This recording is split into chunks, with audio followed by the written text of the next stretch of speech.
see I've got just a scrap piece of plywood held down to my bench.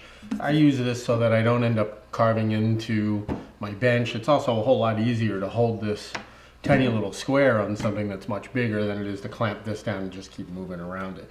I've got a little bit of double-faced tape, carpet tape, whatever you want to call it. You can get it at your local hardware store usually.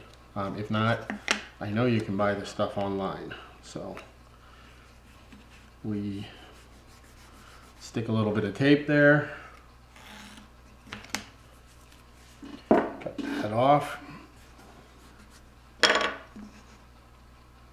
The two major types of cuts that you have when you're chip carving, you've got a push cut and a pull cut. Okay, the pull cut, you can either, you know, sort of hook your thumb onto your material and then draw the knife towards yourself.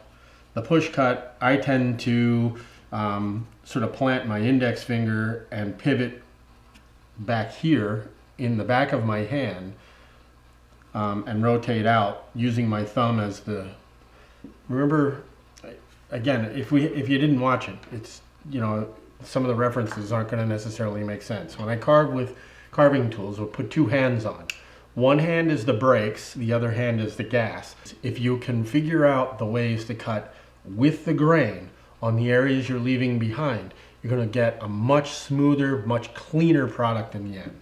So I'm actually going to use two hands for my knife cut on this first one, and we're just going to start by putting it right into the corner, and I'm just going to slice towards myself. You can see I've got the knife over at about a 45-degree angle, and I'm just going to get a little deeper as I get into the center of the cut. Now I'm going to come back and make another.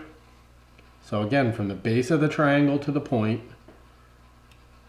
and you can see that chip just lift up right at that tip there, right? So now I'm going to come back and go with the grain.